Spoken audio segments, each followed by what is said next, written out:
अच्छा, CSV file write कराना और उससे इंफॉर्मेशन निकालना। CSV की हमें जरूरत बहुत कम पड़ेगी क्योंकि हम आगे जो लाइब्रेरी पढ़ेंगे उसमें CSV कवर हो जाता है। मैं डायरेक्ट आ रहा हूँ JSON के ऊपर।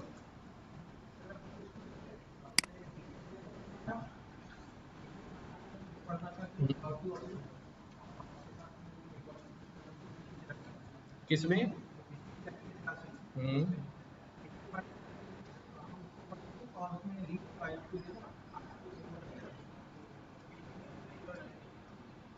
PDF फाइल में रीडर, अच्छा उसके लिए अलग से लाइब्रेरीज है ना? हाँ हाँ, नहीं हम आगे नहीं जा रहे हैं, हम पीछे जा रहे हैं। असल में हमने टेक्स्ट फाइल में राइट कराया है, CSV फाइल में राइट कराने के लिए और CSV फाइल रीड करने के लिए। तो CSV के लिए हम अलग से, हमारा मॉड्यूल में है CSV का चक्कर ना सारा। जो चीज नहीं है वो मैं यहाँ कवर कर लेता हूँ। How to save Python list और डिक्शनरी इन JSON फाइल। ठीक है, JSON सबको पता है क्या होता है? नहीं पता? हाँ, अच्छा CSV पता है? CSV भी नहीं पता। देखो हमारे पास जो है एक फाइल है ना, जैसे मैं नोटपैड ओपन कर लूं, ठीक है। अब नोटपैड के अंदर मैंने एक नई फाइल बनाई, ठीक है। यहां इस नई फाइल के अंदर मैं कुछ वैल्यूज लिख रहा हूं। मैंने यहां पर लिखा नेम, मैंने यहां पर लिख दिया भाई स्पेस देके एक और वैल्यू, मैंने यहां पर स्पेस देके लिख लिया भाई एक और वैल्यू, मैंने यहां पर स्पेस देके लिख लिया एक और वैल्यू, ठीक है। तो ये टेक्स्ट फाइल ही है, लेकिन यहां पर जो वैल्यूज हैं वो सेपरेटेड किसकी मदद से हैं? स्पेस सेपरेटेड की वजह से। लिहाजा मैं जब इसको रीड कर रहा हूंगा तो मैं इसको कहूंगा ये स्पेस सेपरेटेड वैल्यूज हैं। क्या है?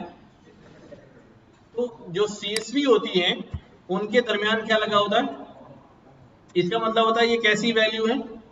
कॉमा सेपरेटेड वैल्यूज है। यानी जब जब उसे कॉमा नजर आएगा वो समझ जाएगा कि एक वैल्यू क्या हो चुकी है। जैसे मैं फॉर एग्जांपल यहां दिखाता हूं आपको एक आउटपुट में,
अब जैसे डाटा यहाँ कॉलम्स में नजर आ रहा है ना, ये बेसिकली कॉलम्स नहीं होगा ना, ये सब में क्या लगे होंगे। मुझे असल में फाइल नहीं मिल रही, उसमें सर्वर का लिंक पड़ा है, उसके ऊपर से डाटा आ जाता है।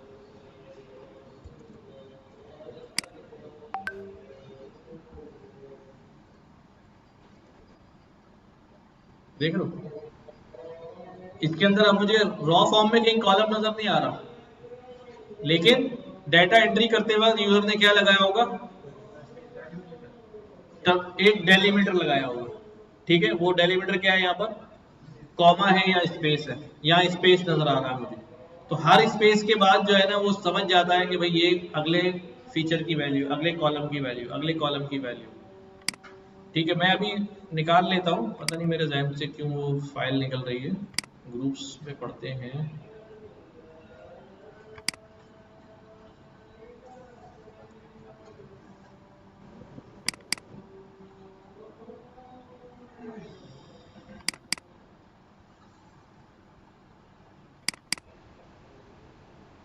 यार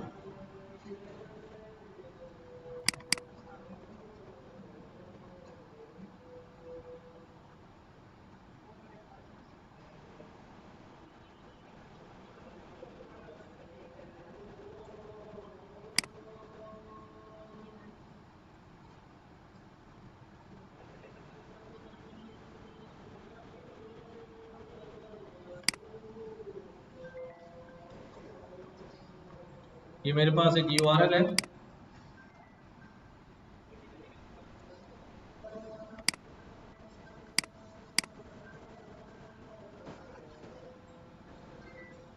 अस्सलाम वालेकुम। वालेकुम, अल्लाह का शुक्र। हेलो, कैसे चलेगा भाई? तुम आ जाओ, अभी मैं क्लास ले रहा हूँ, फटाफट पहुंच जाओ बस। वहीं पर हूँ मैं, जैतून अशरफ में, 7 बजे।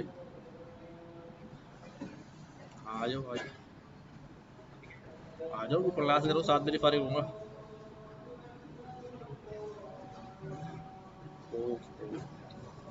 अब ये नजर आ रहा है हमें, कैसी कैसा रखा हुआ डेटा ये? हाँ, कॉमा सेपरेटेड है। ठीक है, तो अगर इसको एक्सेल में खोलूंगा तो कॉलम में नजर आ जाएगा, बट एक्चुअली ये कैसा भी डेटा है, कॉमा सेपरेटेड है। ऑर्डर आईडी, अब ये इसका पहला कॉलम नेम हो गया और इसकी वैल्यू यहाँ खत्म हो रही है। फिर कंपनी आईडी, ये इसकी वैल्यू, तो कॉमे से ही क्या हो रहा है ये सब। तो ये डेलीमीटर हम कुछ भी लगा सकते हैं, हम पाइप सेपरेटेड वैल्यू बना लेते हैं। ठीक है, कॉमा सेपरेटेड बना लेते हैं, स्पेस सेपरेटेड, डैश सेपरेटेड, जो चाहे आप जो है ना फॉर्मेट जो है उसको इस्तेमाल कर सकते हैं। अभी मैं CSV छोड़ के मैं क्या करने जा रहा हूं, how to save a Python list और डिक्शनरी। ये मैं इसलिए कर रहा हूं कि इसकी जरूरत हमें आगे आ जाती है, एक आध दफा फिर मुझे पलट के आगे दोबारा पढ़ाना पड़ा कि भाई ये हम अपना जो है ना जेसॉन में कैसे सेव करते हैं। जेसॉन क्या है भाई, किसी को पता है? जावा स्क्रिप्ट ऑब्जेक्ट नोटेशन। जावा स्क्रिप्ट में ऑब्जेक्ट सबने पढ़े? हाँ, जावा स्क्रिप्ट वाले ने पढ़े होंगे ना, किसी ने पढ़ी जावा स्क्रिप्ट? हाँ, ऑब्जेक्ट पढ़े ना, डिक्शनरी की तरह होते हैं। ठीक है, जैसे पाइथन में डिक्शनरी होती है वैसे जावास्क्रिप्ट होते हैं, के अंदर ऑब्जेक्ट होते हैं, बस की जो है उसके अंदर इंटीजर नहीं होती, सारी स्ट्रिंग्स होती हैं। ये एक ऐसा फॉर्मेट है जो मोस्ट वाइडली यूज फॉर्मेट है और क्रॉस लैंग्वेजेस ये डाटा शेयरिंग के लिए बहुत ज्यादा इस्तेमाल होता है। मतलब हर लैंग्वेज जो है जेसन फॉर्मेट से डाटा ट्रांसफॉर्म कर लेती है अपनी लैंग्वेज के अंदर। अगर मुझे पाइथन में काम कर रहा हूं, मुझे डाटा भेजना है किसी और सर्वर के ऊपर और वहां पर दूसरी लैंग्वेज इस्तेमाल हो रही है, तो मैं बड़े आराम से किस फॉर्मेट में भेज दूंगा, जेसॉन फॉर्मेट में, क्योंकि जेसॉन जो है वो लैंग्वेज उसको आराम से वो भी कन्वर्ट कर लेती है। अब जावास्क्रिप्ट का फॉर्मेट है and we are using in Python, क्या हमारे पास जो है ना मॉड्यूल बना हुआ है,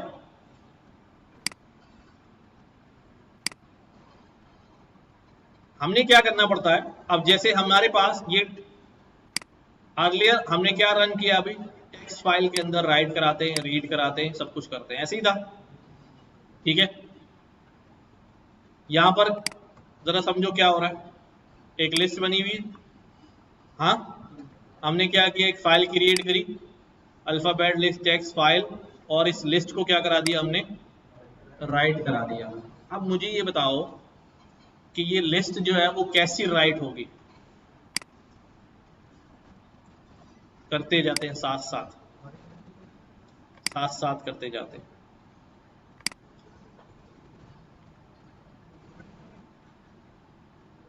चेक करते हैं,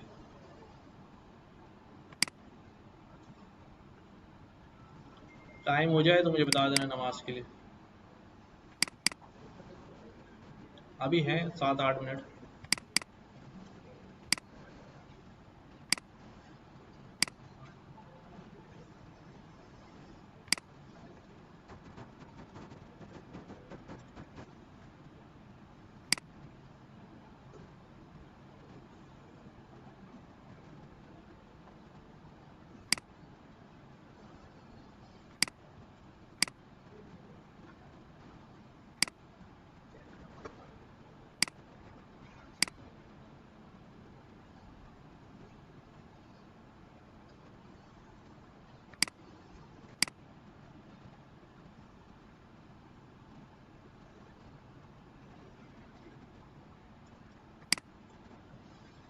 ठीक है, ये हमारे पास हमने क्या किया, with open F dot right, मैंने इस फाइल को राइट कराया। अच्छा जी, क्या कहता है अभी, alphabet letters F dot right, right argument must be string not list. क्या होना चाहिए, स्ट्रिंग होना चाहिए, लिस्ट नहीं राइट करा सकता। अच्छा, अब अगर मैं क्या करूं, तो चलो ठीक है, ये argument must be string not list इसने कह दिया। अब मुझे क्या चाहिए, मैं चाह रहा हूं कि मेरा जो फॉर्मेट है लिस्ट, वो लिस्ट ही रहे, मैं उसे स्ट्रिंग फॉर्मेट में ना डालूं। मतलब पाइथन का कोड है, कोई डिक्शनरी बनाई है, तो वो एज अ डिक्शनरी ही क्या हो, राइट हो, ना कि वो एज अ टेक्स्ट राइट हो जाए। तो उसके लिए फिर हम क्या कर रहे हैं, इंपोर्ट जैसन। क्या किया जी, ये पाइथन का मॉड्यूल बना हुआ है, जैसन इंपोर्ट करने के बाद अब हमने क्या किया भाई,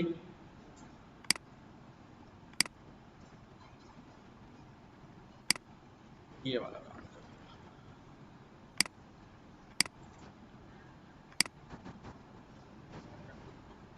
विद ओपन दिस, और जैसन के अंदर राइट कराने के लिए कौन सा मेथड है, डंप।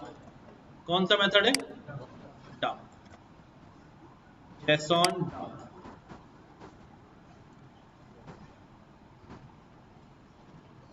सही है, विद ओपन एज एफ,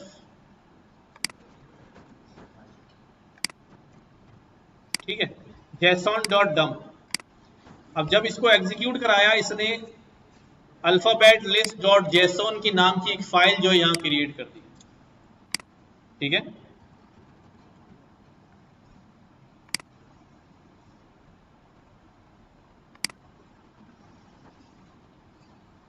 ये नजर आ रही गई, ये आ गई।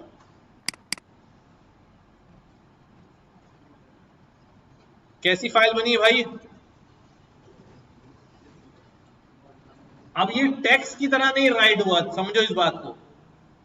अब ये टेक्स्ट की तरह राइट नहीं हुआ, ये कह रहा है भाई ये तीन तीन डेटा इसके अंदर आ रहे हैं, ए बी और सी, यानी एक एरे आ रही है, उसमें तीन आइटम है, जीरो इंडेक्स पे क्या है, वन ए है, वन इंडेक्स पे क्या है, बी है, और दूसरे इंडेक्स पे क्या है, सी है।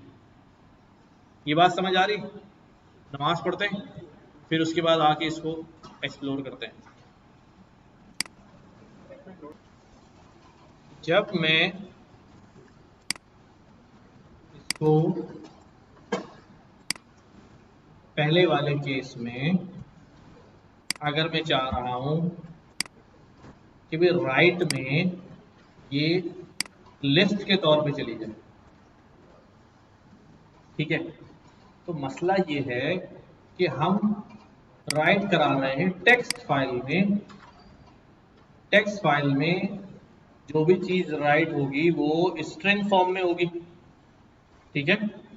लिहाजा वो इस पे आपको क्या दे देता है, एरर जनरेट करना शुरू करता है कि भाई argument must be string not list.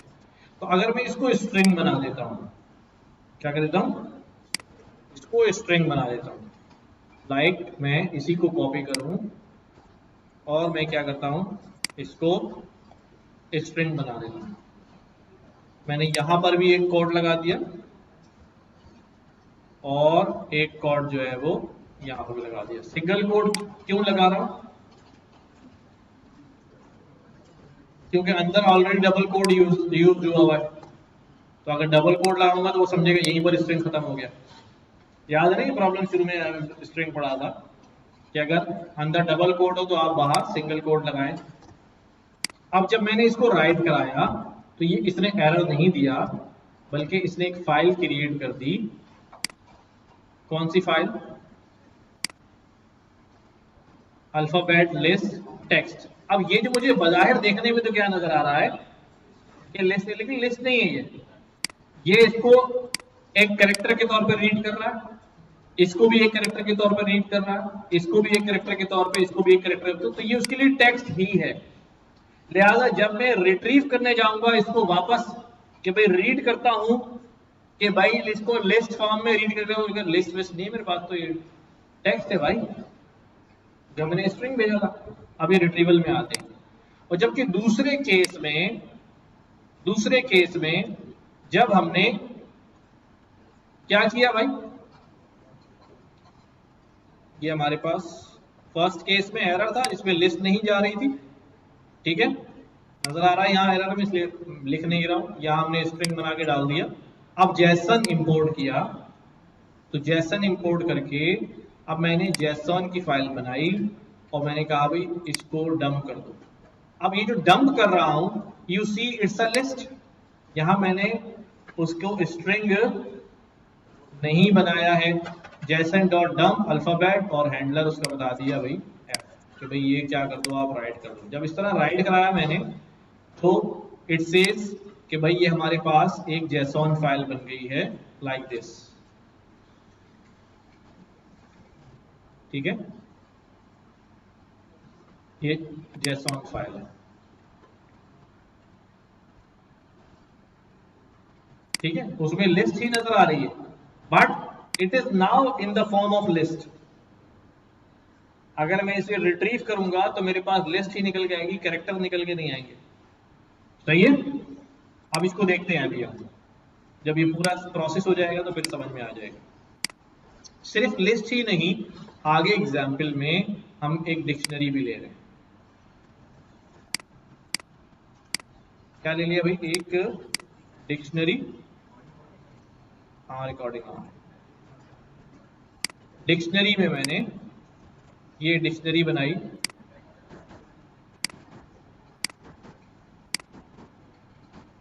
ठीक है, ये एक डिक्शनरी है। अब इस डिक्शनरी को राइट कराते क्या करते हैं भाई, विद ओपन सिंपल, ये राइट करा दिया, ठीक है। डिक्शनरी का नाम बता दिया, डॉट जेसन फाइल राइट करा दो एज ए जेसन डॉट डम, और वो डेटा बता दिया डिक्शनरी का और उसका ऑब्जेक्ट बता दिया राइट कराने का। ये राइट करा दिया हमने। राइट कराने के बाद अगर मैं इसको यहीं पर खोलता हूं, कस्टमर जेसन, मुझे कैसा नजर आता है, इस तरह, देख रहे हैं, first name this this this this this. अगर मैं और लंबा काम बढ़ाऊं, ये एक कस्टमर है, ये दूसरा कस्टमर है, ये तीसरा है, ये चौथा है, और मैं इन सबको एक लिस्ट में डाल दूं, यानी लिस्ट डिक्शनरी इन लिस्ट कर दूं। सही है।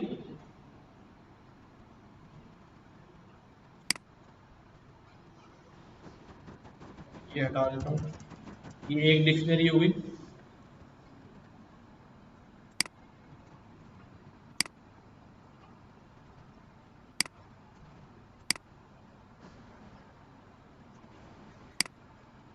ये दूसरी डिक्शनरी हो गई,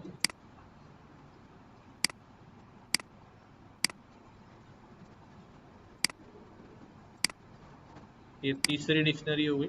बाद में डेटा चेंज कर लेंगे, मसला नहीं है।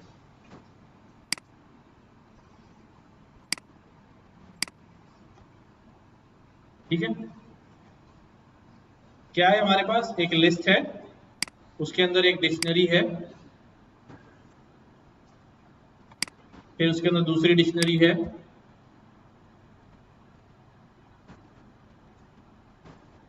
फिर उसके अंदर तीसरी डिक्शनरी है,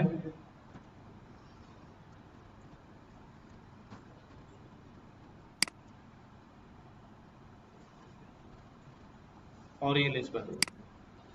अब इस लिस्ट को राइट करा दें अगर हम, इसकी वेरिएबल में सेव कर देता हूं मैं,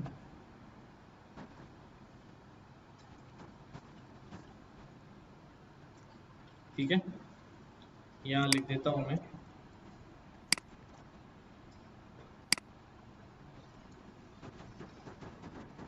कस्टमर्स, और यहां लिख देता हूं, ये राइट कराया मैंने। अब कस्टमर्स डॉट जेसन की फाइल में देखते हैं कि हमारे पास कैसा आ गया। ठीक है, 4 आइटम्स हैं, लिस्ट है, इसके लिए एरे है, उसमें इंडेक्स 0 पर, इंडेक्स 1 पे, इंडेक्स 2 पे, इंडेक्स 3 पे, ये हमारे पास चल रहा है। 0 पे क्या है, एक 1 पे दूसरा डाटा, 3 पे तीसरा डाटा, 4 पे चौथा डाटा। और इम्पोर्टेंट हमारे लिए इसलिए कि हम इसी फॉर्मेट में यहाँ से राइट करा के किसी को ये जैसन फाइल दे सकते हैं, वो अपनी लैंग्वेज में जैसन से रीड करा के वापस डाटा निकाल लेता है। अच्छा, अब देखें, अब मैं क्या कहाँ जा रहे हूँ कि हम अब निकालेंगे कैसे इसके अंदर से, हाउ टू रिट्रीव, वापस पाइथन में जैसन से डाटा कैसे लाएंगे। अगर टेक्स्ट से लेकर आता हूं तो वो क्या होता है, टेक्स्ट होता है ना,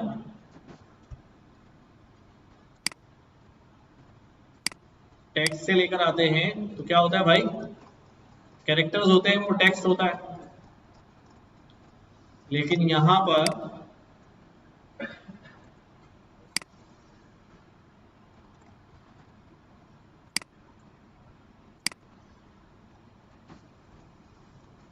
अब रिट्रीवल के लिए हम क्या करेंगे, डंप नहीं करेंगे, लोड करेंगे। ठीक है,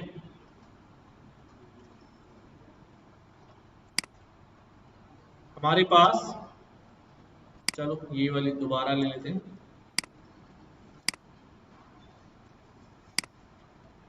ये एक डिक्शनरी है,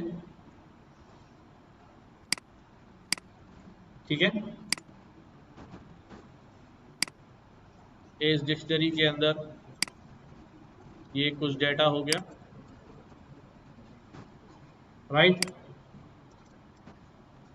ये हमारे पास ये डिक्शनरी हो गई।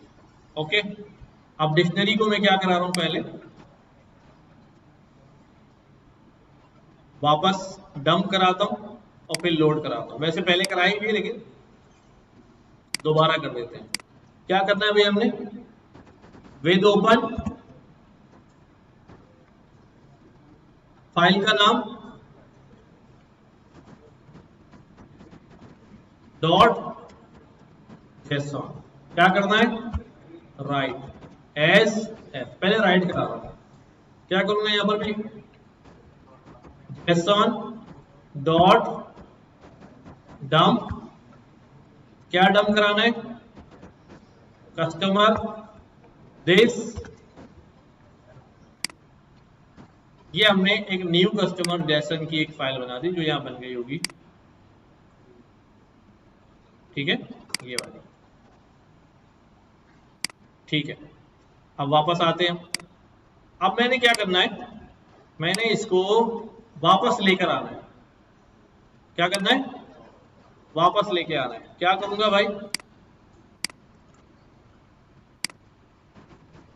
विद ओपन कस्टमर 29786 फाइल की हमारी, क्या नाम है फाइल का? New customer dot JSON. हमने यहाँ फाइल बना दी न्यू कस्टमर डॉट जेसन, और हमने बोला भाई जेसन डॉट लोड, और आगे बता दिया किसके थ्रू लोड होगा, इस ऑब्जेक्ट के थ्रू। जब इसको लोड किया और मैं यहाँ पर व्यू करता हूँ, किसमें लोड किया मैंने? इस वेरिएबल में। तो इसका फॉर्मेट क्या आ रहा है? अच्छा, इसकी टाइप चेक करते हैं पहले, क्या टाइप है।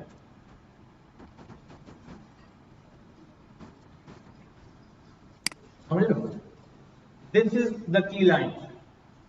वहां से उस फॉर्मेट में, जिस फॉर्मेट में डेटा गया है ना, उसी फॉर्मेट में वापस आ रहा है मेरे पास टेक्स्ट।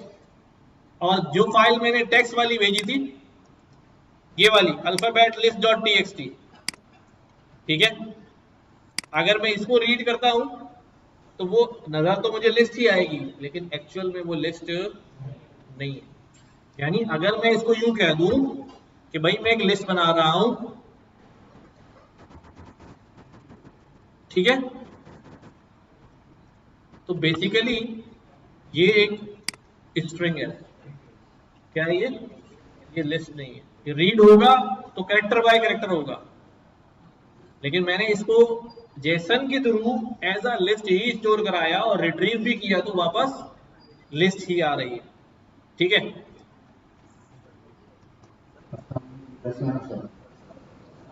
बहुत सारे बच्चे में देख लो कि बगैर लैपटॉप के बैठे ना, आपको भी नीचे लैपटॉप अवेलेबल है, क्यों नहीं ले लो आप लैपटॉप करते हैं आप लोग। अच्छा, हाँ जी अहमद भाई।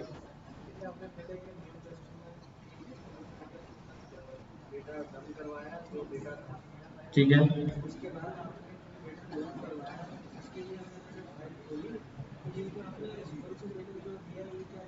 ये वो जब कंटेंट रीड करके लाएगा, वो कंटेंट कहाँ रखेगा?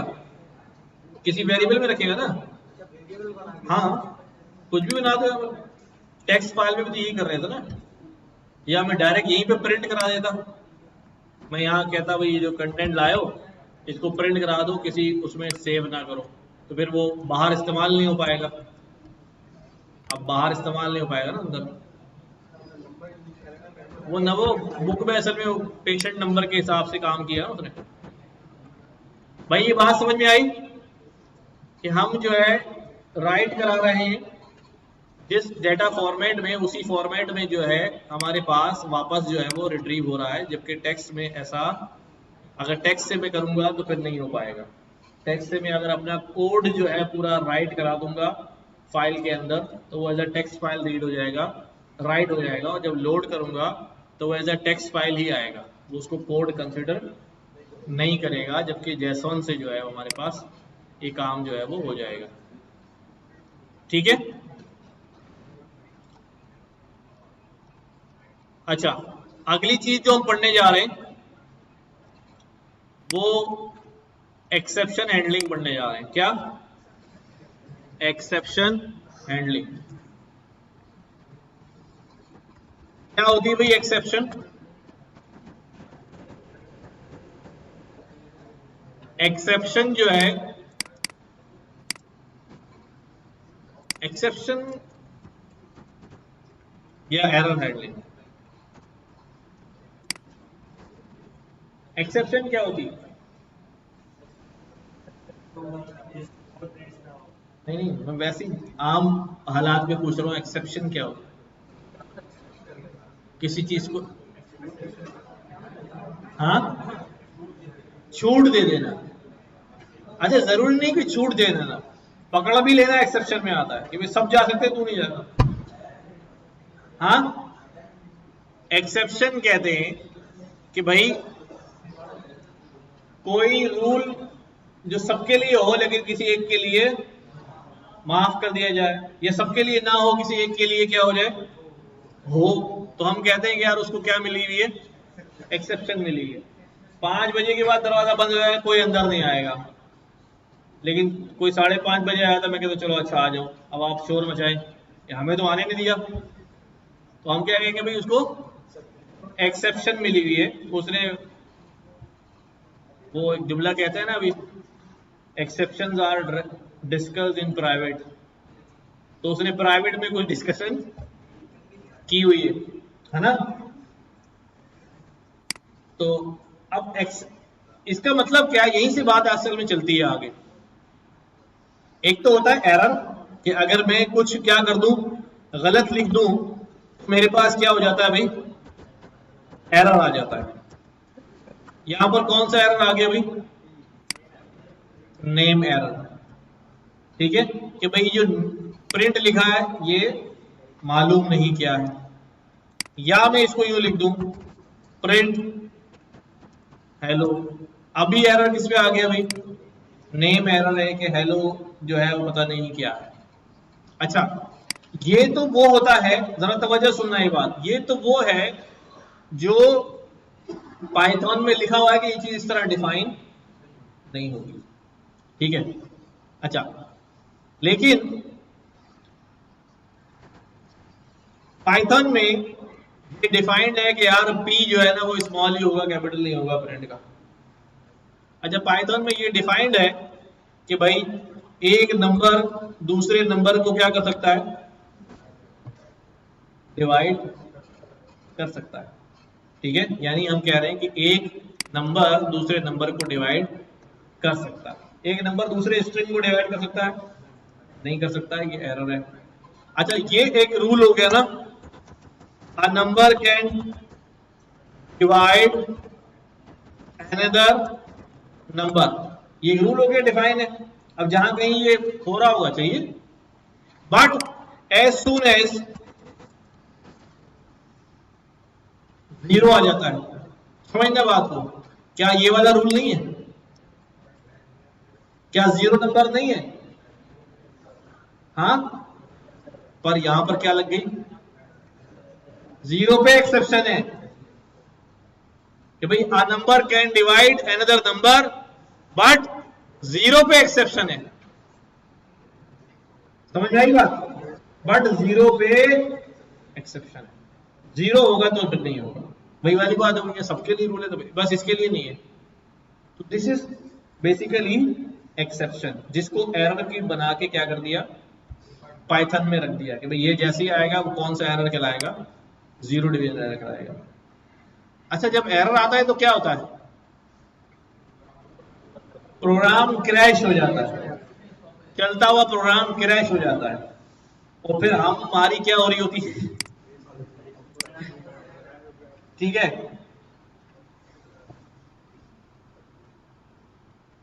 फिर हमें इसको हैंडल करना पड़ता है। क्या करना पड़ता है, कि अगर एरर आ जाए, अब जैसे मैंने कहा भी एक नंबर दूसरे नंबर डिवाइड करता है, आपने ये कोड लिख दिया है, यूजर से इनपुट मांग रहे हैं, यूजर डाले जा रहा है, जीरो डाले जा रहा है, लेकिन वहां यूजर जीरो डाल रहा है और यहां अजीमत जो है वो आपको उठानी पड़ रही है। क्यों, क्योंकि हमने उस एरर को हैंडल नहीं किया हुआ। ठीक है, अब ऐसी सूरत में क्या होता है, देखो हमारे पास there is a long list of errors, long list of error. अगर पाइथन एरर्स को देखूं तो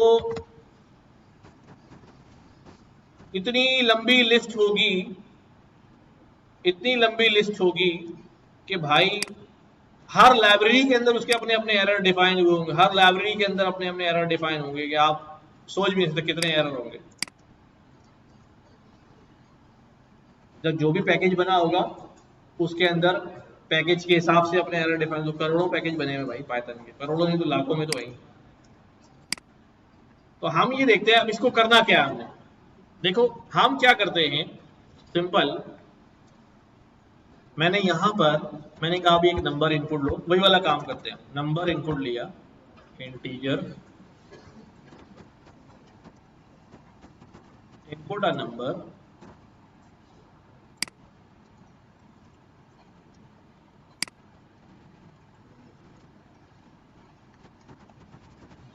एंटर अ नंबर, ठीक है,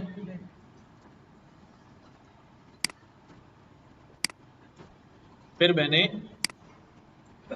दूसरा नंबर इनपुट लिया और मैंने यहाँ पे क्या लिखा भाई, प्रिंट कर दो num1 divided by num2, print कर दो।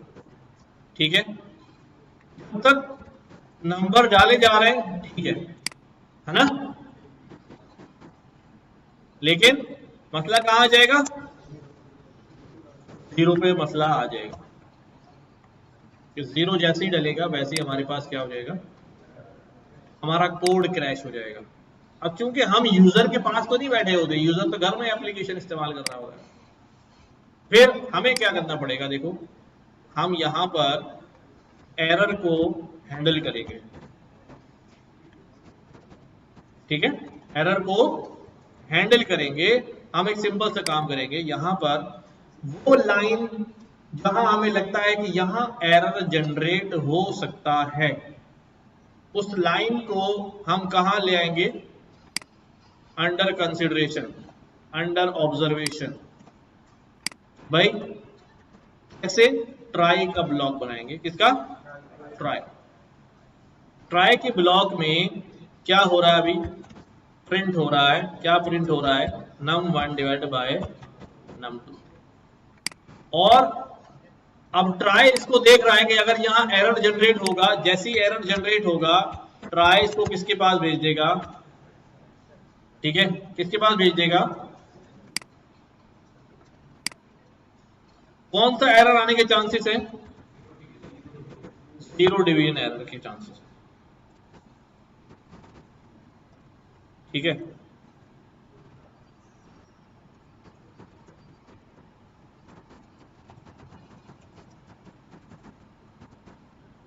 सही है, जैसे ही एरर जनरेट होगा तो ट्राई इसको कहां भेजेगा, 0 डिवीजन एरर के पास भेज देगा, और एरर जनरेट नहीं होगा तो बस प्रिंट हो जाएगा, प्रिंट हो जाएगा। लेट्स सी क्या किया हमने कहा जी 200 डिवाइड बाय 10, ठीक है, कोई मसला नहीं है। फिर हमने कहा अभी 10 डिवाइड बाय 0, क्या हो गया अभी, अच्छा एरर तो अभी भी आया, लेकिन इज्जत बच गई, प्रोग्राम नहीं क्रैश हुआ, समझ रहे हो बात, कोड नहीं क्रैश हुआ, एप्लीकेशन नहीं क्रैश हुई। ठीक है, आपने एक अलर्ट दे दिया, समझ रही बात, किसके पास, हाँ यूजर के पास आप पॉपअप जनरेट कर सकते हैं। ठीक है, यूजर के पास आप पॉपअप जनरेट कर सकते हैं, और एक क्या कह सकते हैं उसको कह सकते हैं इंसान बन जा, हाँ क्या, वो अलग बात है, अभी तो हम बेसिक बात सीख रहे हैं कि हम अगर 0 डाल दिया उसने तो हम उसको एक मैसेज दे देंगे कि भाई 0 इज नॉट एक्सेप्टेड या 0 is not a valid input, whatever. उससे हमारा मसला क्या हो जाएगा कि हमारा कोड जो है वो इस तरह फटने से बच गया। अगर नंबर 1 में 0 डाल दे फिर तो मसला ही नहीं है, 0 डिवाइड बाय 100 तो 0 हो जाएगा।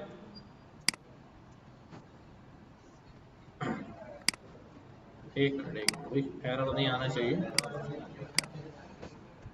क्या हो गया, 0 100 0, सही है। अच्छा अब मसला ये है, आवाज नहीं आ रही, हाँ प्री डिफाइंड कहां से लाएंगे, अब मैंने कहा लाखों एरर है, ये तो अभी बेचारी मासूम सी लाइन थी, इसमें एक ही एरर था, there could be many errors, एक ही लाइन थोड़ी अंडर कंसिडरेशन होगी, हमारे पास सैकड़ों लाइनों का कोड है, हर लाइन में कहीं ना कहीं एरर जो है जनरेट होने के चांसेस हैं। फिर हम क्या करेंगे, तो उसका सॉल्यूशन अभी निकालते हैं। अस्सलाम वालेकुम,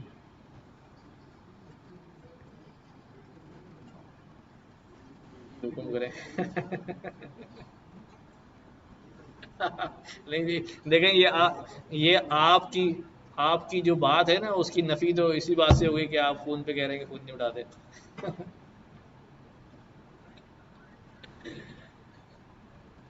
अल्लाह अल्लाह। सही, सही कह रहे, सही कह रहे। कहाँ पर है?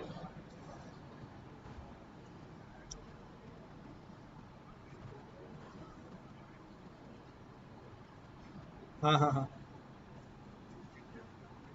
हाँ हाँ हाँ हाँ हाँ हाँ हाँ हाँ हाँ।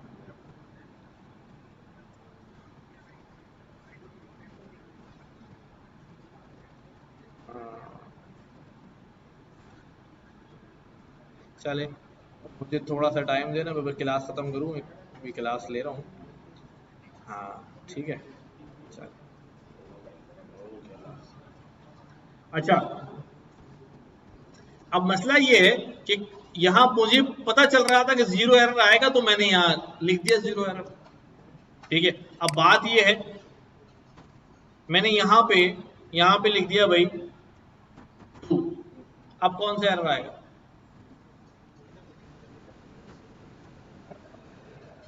कहता है invalid literal for integer base 10 to. क्या कह रहा है ये पहली बात तो ये वैल्यू एरर है, ये पकड़ा क्यों नहीं गया? क्योंकि ये वाला एरर हमने हैंडल की, और ये एरर आया कहां पर है? ये यहां पर आया है कि यहां मैंने इंटीजर से टाइप कास्ट कराया, तो वो कह रहा है भाई इंटीजर से टाइप कास्ट में बेस 10 का डेसिमल नंबर चाहिए होता है, ये टू शू नहीं चलेगा, है ना? तो ये वाली लाइन तो मैंने एरर को कंसिडरेशन में डाली ही नहीं, तो फिर क्या करना चाहिए? ये ट्राई यहां से उठा के क्या कर दूं, ऊपर ले जाऊं। ठीक है, अब ठीक है, तो अब ये दोनों लाइनें भी क्या हो गई, तीनों लाइनें जो है वो अंडर कंसिडरेशन आ गई। अब मैंने यहाँ पे किया अंडर कंसिडरेशन आ गई, मैंने यहाँ पे लिखा भाई नंबर डाल दो, मैंने कहा जी अच्छा नंबर डाल देता हूँ, फिर मैंने वही हरकत कर दी टू। अब क्यों नहीं पकड़ा गया? क्योंकि क्योंकि एरर तो आया, लेकिन पकड़ने के लिए मैंने सिर्फ कौन सी वाली एक्सेप्शन को बताया? अगर मैं यहां पर एक और एक्सेप्ट लगाऊं, और वो कौन सी हो, वैल्यू एरर हो, और फिर मैं यहां पर कोई मैसेज दे दूं, ठीक है, पकड़ लिया। ठीक है, अब मैं यहां पर करूं तो क्या हो जाएगा भाई? पकड़ा गया। ठीक है, और यहां पर क्या हो जाएगा? अगर मैं वो जीरो भी डाल दूं तो वो भी। अब प्रॉब्लम यहां पर वही वाली आ गई भाई, there can be a long list of errors, तो हम जो है ना वो उसका, उसके लिए क्या करें? तो हम ये करते हैं कि हम यहां से ये सब हटा देते हैं। ठीक है, और यहां पे सिर्फ लिख देते हैं क्या, एक्सेप्ट। क्या लिख दिया? एक्सेप्ट। और यहां मैसेज में क्या लिख दिया? पकड़ा गया। ठीक है, अब क्या होगा? अब जब मैं यहां वैल्यू डालूंगा,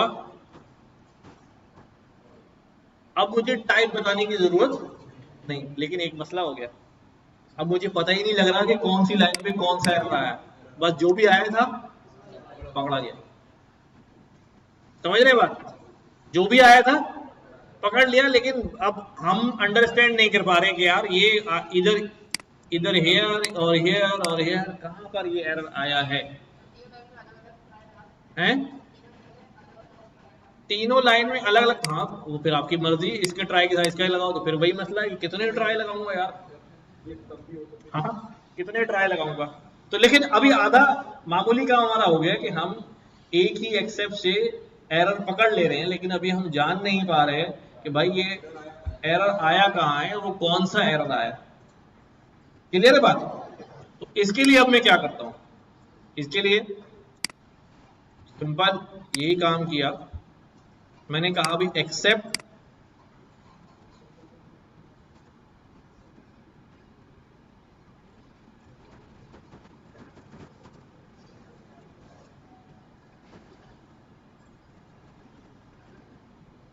मैं कुछ लिख रहा हूँ, फॉर्मेट भूल गया हूँ अभी, अगर गलत होगा तो पता चल जाएगा। हैं एज नहीं लगाया, ओ चलो रन तो कर दिया मैंने, एक मिनट है। ठीक ठीक ठीक ठीक, यहाँ पर आया मैं, क्या किया अभी, अब यहाँ पर मैंने क्या किया, जो सारे एरर डिफाइन है ना वो एक बॉक्स में रखे हुए हैं, और उस बॉक्स का नाम क्या है, यानी सारे एक्सेप्शन का अब्बू जो है वो कौन है, एक्सेप्शन। सारी एक्सेप्शन यहाँ डिफाइन है, तो जो पकड़ के ला रहा होता है यहीं से ला रहा होता। तो हमने क्या किया, हमने कहा यार हम बारी बारी सब लगा रहे हैं, सबको हटाओ और लाके पूरा बॉक्स यहाँ रख दो, रख दिया। और रखने के बाद हमने बोला कि भाई अब जो है ना तो आप क्या काम करो, हाँ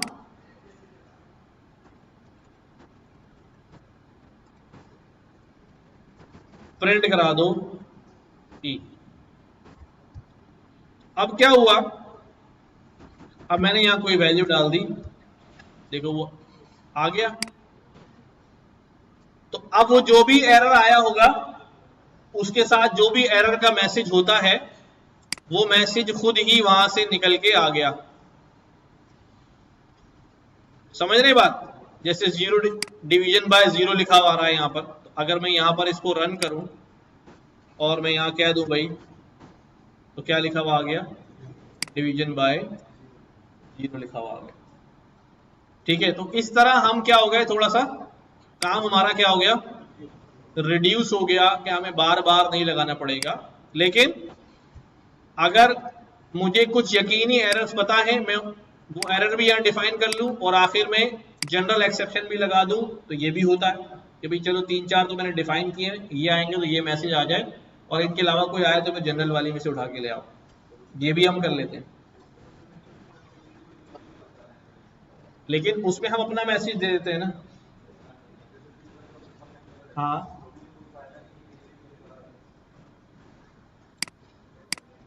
वो मैं जो बात कह रहा हूं उसको समझो, क्या कह रहा हूं मैं, कि जब हमने यहां पर ये डिफाइन किया ना, तो यहां पर वी हैव समथिंग, कि भाई हम अपना मैसेज यहां पे दे रहे हैं, ठीक है, वहां वो डिफॉल्ट मैसेज जो है वो लेकर जो है वो आ रहा है, ये फर्क हो जाएगा। अच्छा यहां तक की बात की जा रही, ये बड़ी सिंपल सी बात थी अभी। हम्म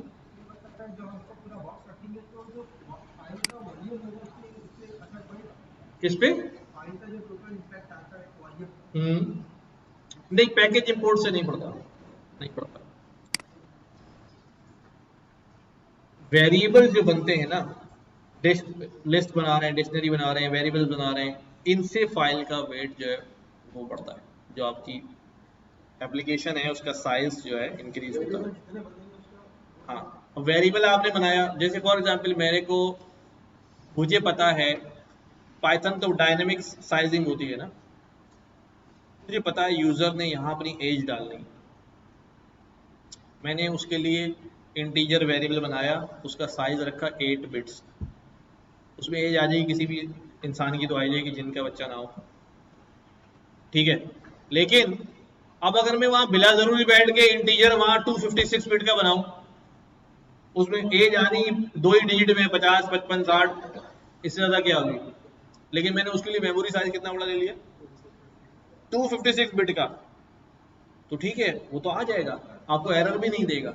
लेकिन आपकी एप्लीकेशन जब आप प्ले स्टोर पे अपलोड करेंगे तो वो रिजेक्ट हो जाएगी, बोले ये क्या हरकतें करी, समझ रहे, खुद आप भी डाउनलोड नहीं करेंगे, अगर अप्रूव भी हो जाए तो यार ये इतनी 50 MB की आ रही, साइजिंग हम डिफाइन करते हैं, ठीक है ना। अच्छा अब ये तो भाई ये सारे तो वो एरर हो गए जो बिल्ट एंड डिफाइंड हैं, जो क्या हुआ है कि भाई ये आएंगे तो क्या हो जाएगा, पकड़ लिए जाएंगे। क्या हम भी अपने एरर बना सकते हैं, इनको हम कहते हैं यूजर डिफाइंड एक्सेप्शंस। क्या? जैसे मैं आपसे कह रहा हूं कि भाई एज बताओ, ठीक है, मैंने इनपुट लिया और कहा कि भाई इंटर एज, ठीक है, एज में क्या कर लिया हमने, अब यूजर आता है खुद ही जाए एज डाल दे, हाँ। अब यहां पर हमने कहा भाई प्रिंट कर दो एज को, ठीक है, क्या यूजर ये डाल सकता है? डाल सकता है, यूजर तो यूजर है ना भाई, डाल सकता है, एक्सेप्ट भी हो जाएगी, हो जाएगी। पर ये कैसी है एज? लेकिन अब क्या ये एरर पाइथन में डिफाइंड है? ये हमारे हिसाब से तो एरर है लेकिन पाइथन में डिफाइंड नहीं है।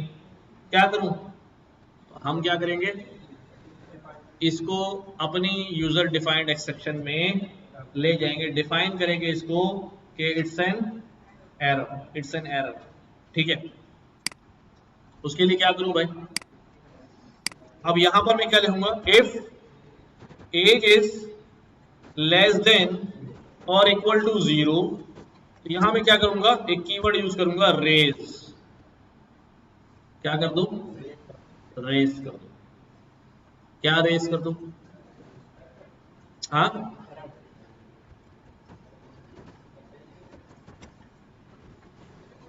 रेज कर दो एक्सेप्शन, ठीक है। अच्छा, अब देखो, एल्स प्रिंट कर दो एज। अब मैंने यहाँ एज डाली और मैंने कहा अभी 0, क्या रेज हो गई, क्या रेज हो गई, एक्सेप्शन रेज हो गई। ये पाइथन की नहीं है, ये हमारी है कि भाई कोई एडमिशन ले सकता है क्लास के अंदर, हाँ भाई, उम्र कितनी होनी चाहिए, 15 साल से लेके 50 साल के दरम्यान होनी चाहिए, उससे ज्यादा अगर किसी की एज होगी तो फॉर्म एक्सेप्ट नहीं होगा। अब ये रेज हुई है, पकड़ी तो नहीं गई ना। अब इसका मतलब ये है कि एज को हमने एज एन एरर क्या बना लिया, अपने कोड में शामिल कर लिया। ये बात समझ आ रही है, कौन सा कीवर्ड इस्तेमाल हो रहा है? तो इसको पकड़ना कैसे अब, हाँ, जब ये रेज होगी तो फिर हम क्या करेंगे, इसको एक्सेप्ट भी करेंगे।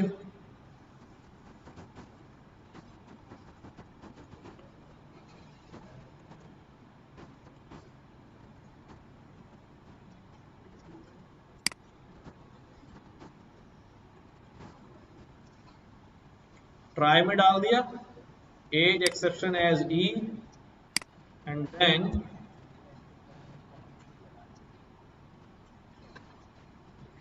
अच्छा,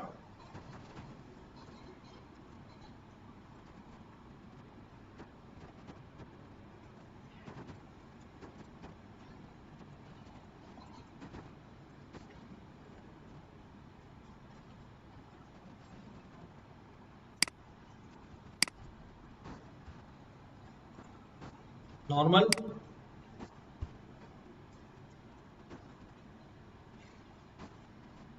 ठीक है,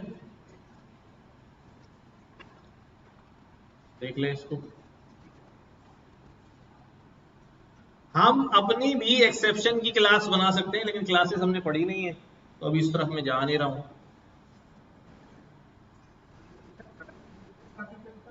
जी, अच्छा, अब यहाँ कुछ लूप के साथ मतलब लगा देंगे, बार बार वैल्यू चलता रहेगा, बार बार चेक करता रहेगा। हाँ, ट्राई के साथ एक्सेप्ट का होना लाजमी है, ठीक है, ट्राई एक्सेप्ट एल्स। अब यहाँ तीन चीजें आ गई मेरे पास, वो क्या है भाई, कि अगर एरर आ गया तो एक्सेप्शन में चला जाएगा और अगर नहीं आया तो कहां चला जाएगा, एल्स में चला जाएगा, ठीक है। एक और चीज होती है जिसको हम कहते हैं क्या क्या कहते हैं, फाइनली। कौन सा वर्ड होता है, फाइनली। फाइनली क्या होता है, फाइनली कहता है भाई एरर आए ना आए पकड़ो ना पकड़ो, ठीक है, क्या होगा भाई, मैं तो चलूंगा, हाँ मैं तो, क्या कोई चले ना चले, मैं तो चलूंगा। फाइनली का ब्लॉक हर केस में चलता है। यूज केस क्या है इसका, हाँ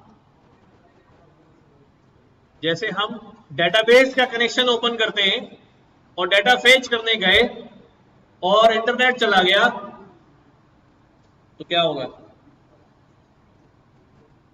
या आप कोई फॉर्म फिल कर रहे हैं, फॉर्म फिल करते जा रहे हैं, डाटा इंटर होता जा रहा है, दरमियान में क्या हो गया, लाइट चली गई, तो क्या होगा, जितना काम किया सारा क्या हो जाएगा। लेकिन हम फाइनली में क्या रख देंगे, फाइनली में रख देंगे हम पुश, अगर कोड पूरा भी चल जाए तब भी डाटा पुश हो जाए, और कोड क्रैश हो गया किसी वजह से तो तब भी सबसे पहले कौन चल जाएगा, फाइनली जो है वो एग्जीक्यूट हो जाएगा। तो जितना काम हमारा हुआ होगा वो सिक्योरली ऐड हो जाएगा कहीं ना कहीं, समझ रहे।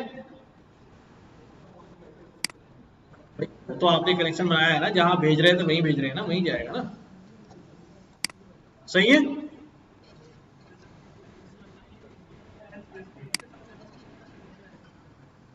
ये ट्राई एक्सेप्ट और एल्स है, ट्राई एक्सेप्ट एल्स फाइनली।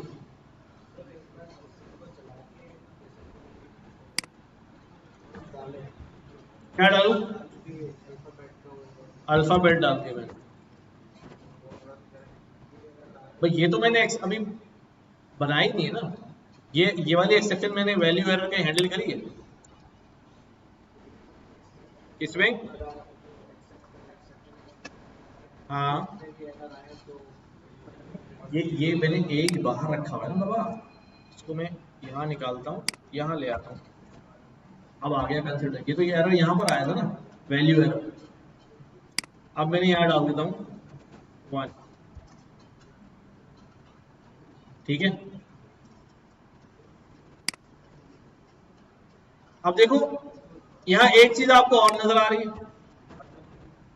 नहीं तो मैंने यहां पर जो एरर जनरेट किया वो वैल्यू एरर है, क्या है, वैल्यू एरर है, लेकिन जो वैल्यू एरर भी आया यहां से तो जा रहे वो कहां गया, और एक्सेप्ट में क्या लिखा हुआ आ रहा है, इनवैलिड एज, जबकि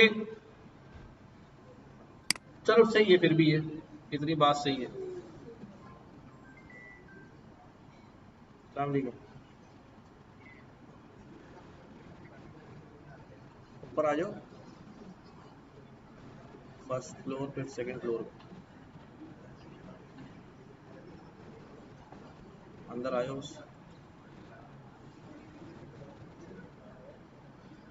अच्छा सही, यहां तक बात समझ में आ गई।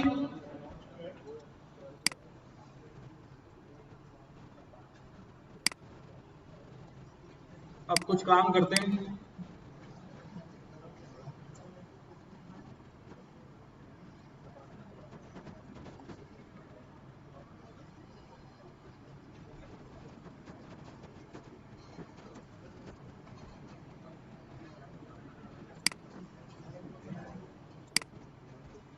चलो जल्दी जल्दी देखो।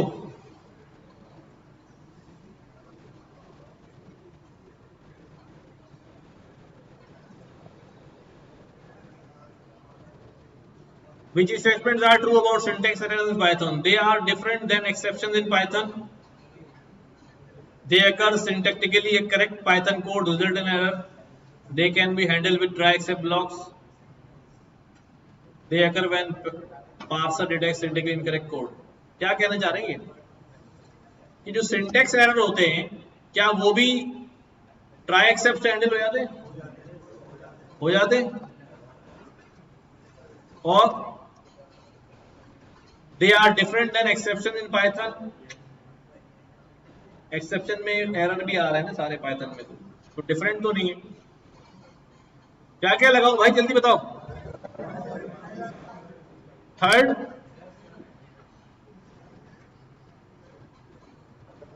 और syntactically incorrect code,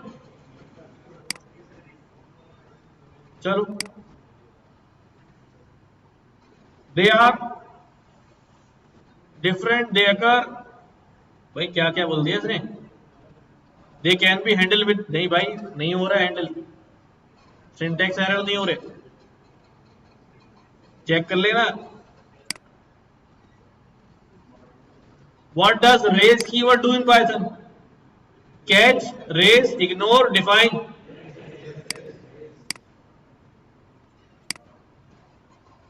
In Python you can use dash keyword to make an assertion.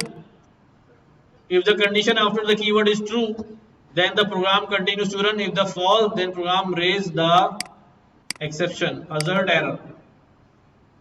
हाँ भाई, assertion नहीं पढ़ी ना हमने, चलो देख लेंगे। What happens to execution try class when Python encounters an exception? Try class के अंदर क्या होता है जब Python encounters an exception? It stops, skips the line, passes and waits for user input. It continues to the end of try class. हाँ, अगर 5 लाइनें लिखी हैं, पहली लाइन में एरर आ गया तो आखिर तक जाता है क्या? नहीं नहीं, वहीं से सीधा कहां जाता है?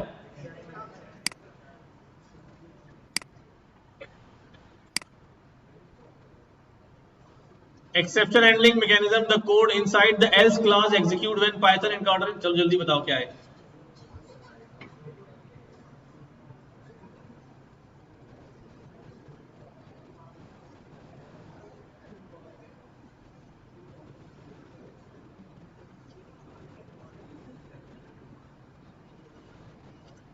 अगर एक्सेप्शन आ जाती है तो एल्स ब्लॉक चलता है क्या?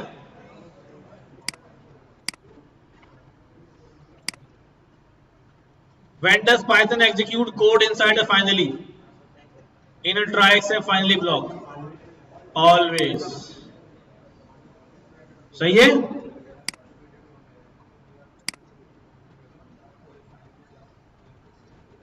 Quick recap of various keywords that you can use in Python to handle exceptions. Dash allows you to trigger exception anytime. Raise. Dash enables you to verify if a certain condition is made and raise an exception if it isn't. हाँ, assert executes all indented code until Python encounters an exception. Try catches and handles the exceptions that Python encounters and in the try class. कौन पकड़ता है? Except lets you code sections that run only when Python encounters no exception in try class. जब कोई exception ना आए तो कौन सा ब्लॉक चलेगा? else block. Dash enables you to execute sections of code that should run always whether not Python encounters exception.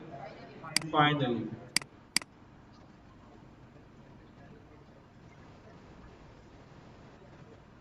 अच्छा, assert यार हमारे पास enables you to verify if condition is met and raise an exception if it isn't. जैसे हम race कराते हैं ना, वैसे ही assert में भी अपनी कंडीशन जो है वो डाल देते हैं। लेटेस्ट में ये पता नहीं डाल दिया था निकाल दिया था, रेस से डायरेक्ट ही हो जाता है, हमें assert कराने की जरूरत होती नहीं है, उसमें भी हम कंडीशन जो है वो लिख देते हैं। अच्छा जी, अब हमारे पास जो है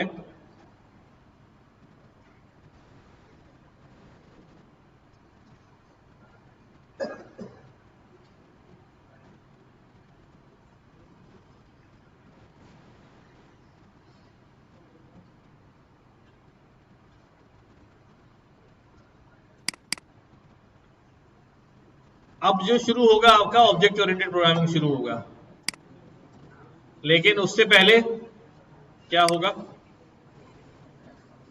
हाँ, टेस्ट होगा। हाँ, टेस्ट कब है? कब ले टेस्ट भी? इसी हफ्ते में ले लें?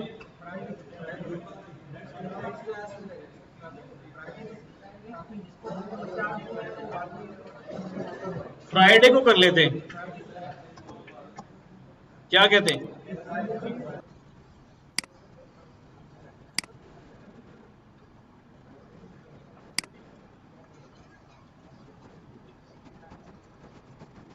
सबकी थोड़ी छुट्टी है।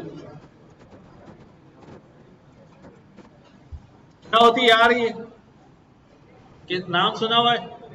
तो अभी तक जो पढ़ रहे थे वो क्या था? वो पाइथन प्रोग्रामिंग थी। हाँ,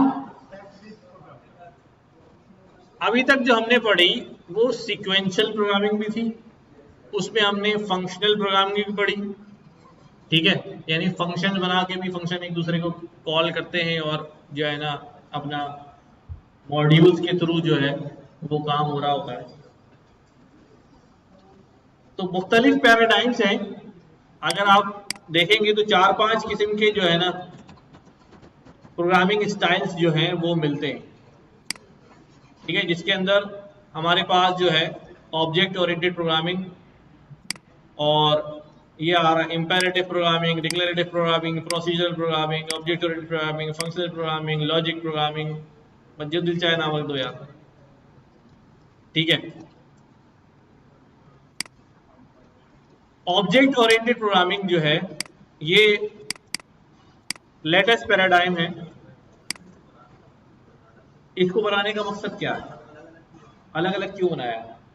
तो भाई जब कोई भी चीज नई चीज वजूद में आती है तो इसका मतलब ये है कि वो कुछ ऐसी चीजें जरूर अपने साथ लेकर आती हैं जो पीछे दूसरे के पास नहीं होती।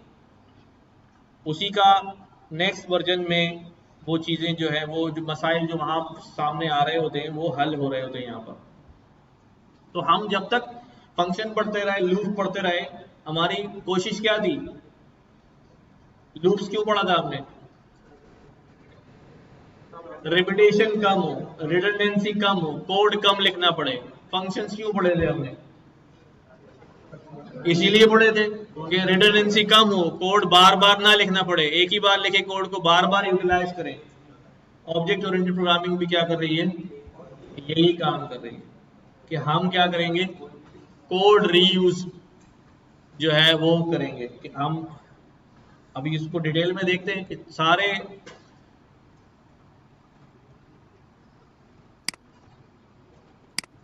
तो ऑब्जेक्ट ओरिएंटेड प्रोग्रामिंग, ओरिएंटेड का मतलब क्या होता है? हाँ,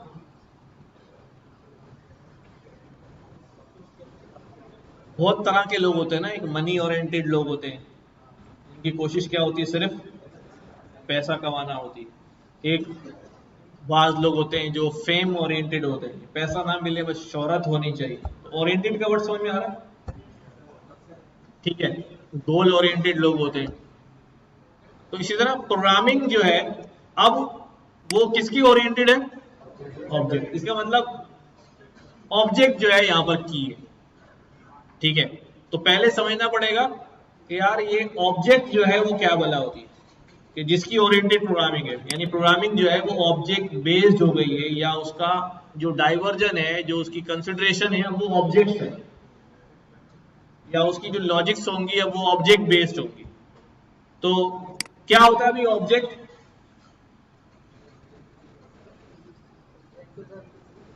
ऑब्जेक्ट तो कुछ भी हो सकता है। तो पाइथन के अंदर भी एवरीथिंग इज ऑब्जेक्ट। जब से ऑब्जेक्ट ओरिएंटेड प्रोग्रामिंग आई ना, तो कोड लिखना जो है, कोड लिखना ना सिर्फ आसान हुआ है बल्कि रियलिस्टिक हो गया। क्या हो गया?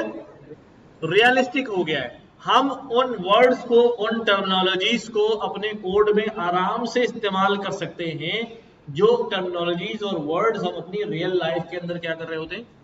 यूज कर रहे होते हैं, ठीक है। वरना एक अलग ही दुनिया समझी जा रही होती थी। फंक्शनल में या प्रोसीजरल में, फंक्शन में फंक्शन बनते जा रहे हैं, फंक्शन उसको कॉल कर रहा है, उसको कॉल कर रहा है, लेकिन अब मैं अपने आप को कोड कर सकता हूं। ठीक है, हर चीज क्या हो गई है? ऑब्जेक्ट। आज हर चीज क्या है? ऑब्जेक्ट। ठीक है, और ऑब्जेक्ट क्या होता है? जब मैं कह रहा हूं कोई चीज ऑब्जेक्ट है, ये भी ऑब्जेक्ट है, ये भी ऑब्जेक्ट है, मैं भी ऑब्जेक्ट हूं, आप भी ऑब्जेक्ट है, ये बिल्डिंग भी ऑब्जेक्ट है, ये प्रोजेक्टर भी ऑब्जेक्ट है, हर चीज क्या है? तो इसका मतलब क्या होता है कि जब कोई ऑब्जेक्ट होगा तो उसकी कोई ना कोई कैरेक्टरिस्टिक्स होंगी, उसकी कोई ना कोई कैरेक्टरिस्टिक्स होंगी। जैसे ये मैंने हाथ में लिया हुआ है, इसका नाम क्या है भाई? इसको कह सकते हैं रिमोट है। कलर कैसा है भाई? इस पे बटन्स हैं, बटन की तादाद कितनी है, ये सब इसकी क्या है? कैरेक्टरिस्टिक्स है। क्या है? कैरेक्टरिस्टिक्स है। ठीक है, ये मेरे सामने ये क्या कहते हैं इसको? माइक। ठीक है, इसका कोई साइज है, इसकी कैरेक्टरिस्टिक्स में इसकी वॉल्यूम है, ठीक है, इसकी शेप है, इसका प्राइस है, इसका कलर है, इसका मैन्युफैक्चरर है, ये सब क्या है? इसकी कैरेक्टरिस्टिक्स।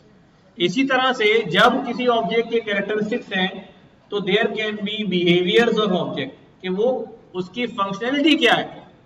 भाई ये इसका कैरेक्टरिस्टिक तो है कि सफेद कलर का है, ये है साइज, ये इसकी डायमेंशन, ये है, ये सब काम क्या करता है? जो काम करता है वो क्या होते हैं? उसके बिहेवियर्स होते हैं।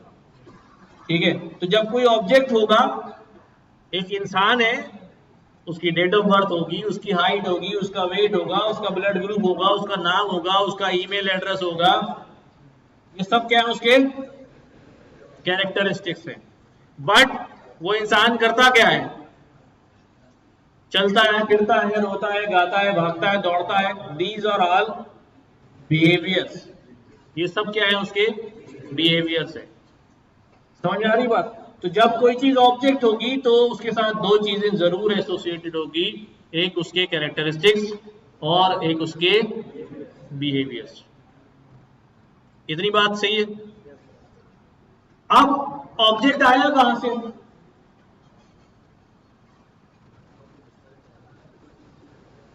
ऑब्जेक्ट आया कहां से? ऑब्जेक्ट आया मॉडल से ना। पहले किसी भी चीज का क्या बनता है? मॉडल बनता है। कोई इमारत बनती है तो पहले नक्शा बनता है। ठीक है, कोई गाड़ी मार्केट में नहीं आती है तो पहले उसका एक मॉडल बनता है, उसकी लॉन्चिंग सेरेमनी होती है, उसको आप देखते हैं। आ रही बात समझ? तो हर ऑब्जेक्ट निकलता है किससे? क्लास से। उसको हम क्या कहते हैं? क्लास कहते हैं, उसकी टेम्पलेट कहते हैं। ठीक है, उसका ब्लूप्रिंट कहते हैं, टेम्पलेट कहते हैं, मैप कहते हैं। यानी जब हमें ऑब्जेक्ट बनाने होंगे तो हम क्या करेंगे? इसकी क्लास डिफाइन करेंगे। क्या करेंगे? क्लास डिफाइन करेंगे कि भाई, अब इसको मैं यूं समझा लूं कि भाई जैसे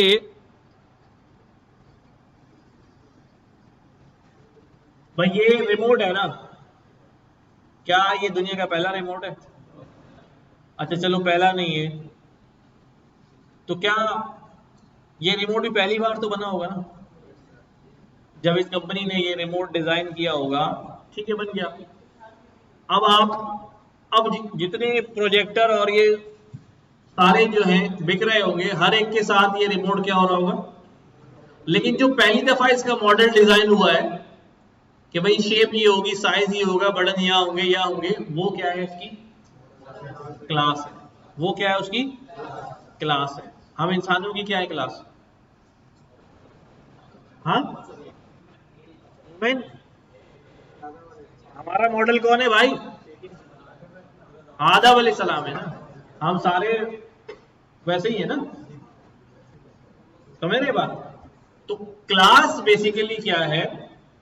वो ब्लूप्रिंट होता है जिससे उसकी कॉपीज बनती जाती। उन्हीं कॉपीज को हम क्या कहते हैं?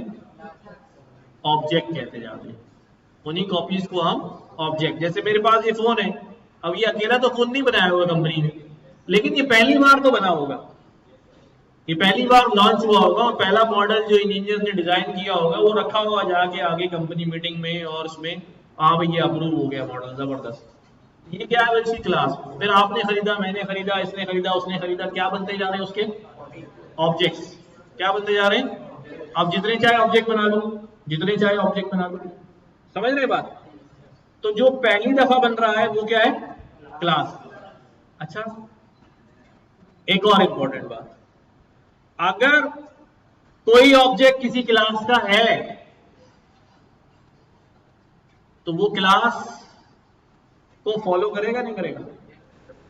जैसे एक गाड़ी है आपने खरीदी, पाकिस्तान में खरीदी मिसाल के तौर पे कह रहा हूं, ठीक है, और आप जो है ना वो आ रहे हैं कहां से, मिडिल ईस्ट से गाड़ी चला के आ रहे हैं, आपने यहाँ पे नई गाड़ी खरीद ली।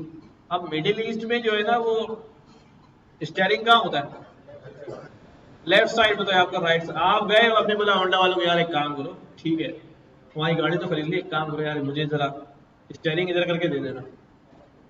हाँ दे देंगे, क्यों भाई, ये हमारे मॉडल का पार्ट ही नहीं है, हमारा जो ये गाड़ी है ये ऐसी है। आप बोलेंगे यार मुझे कम नजर आता है, बीच में भी हेडलाइट लगा दो जरा दूर तक जाए, ऐसा नहीं होगा, ठीक है।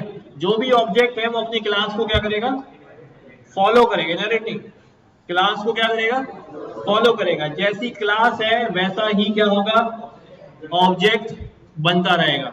अगर कोई ऑब्जेक्ट किसी क्लास को फॉलो नहीं कर रहा है तो फिर वो उस क्लास का ऑब्जेक्ट ही नहीं है, फिर वो उस क्लास का, ठीक है। वो अब मैं कहूं यार इसमें, ठीक है यार थोड़ा साइज बड़ा है, आप जरा छोटा करके दे देना, मुझे बना ही तो रहे हो यार, तो बना के दे तो देंगे, लेकिन वो फिर इस मॉडल से नहीं होगा, वो कोई और मॉडल होगा, वो कोई और मॉडल होगा, ठीक है, उसका कोई नया वर्जन होगा, कोई और मॉडल होगा, बट उस क्लास से नहीं होगा। तो ऑब्जेक्ट के लिए जरूरी है कि वो किसको फॉलो कर रहा होगा, अपनी हूबहू क्लास को फॉलो कर रहा हो, क्योंकि वो उसका ब्लूप्रिंट वो है, मैप वो है, तो मैप से चीज वैसे ही बनेगी ना, डाई वो है, डाई से वही चीज बनेगी ना। उसके अलावा अगर आप कुछ और बना रहे हैं तो इसका मतलब वो उस डाई का पार्ट ही नहीं है, वो उससे निकला ही नहीं है, समझ रहे बात। अब क्यों, क्या फायदा हो रहा है ये सब करने से।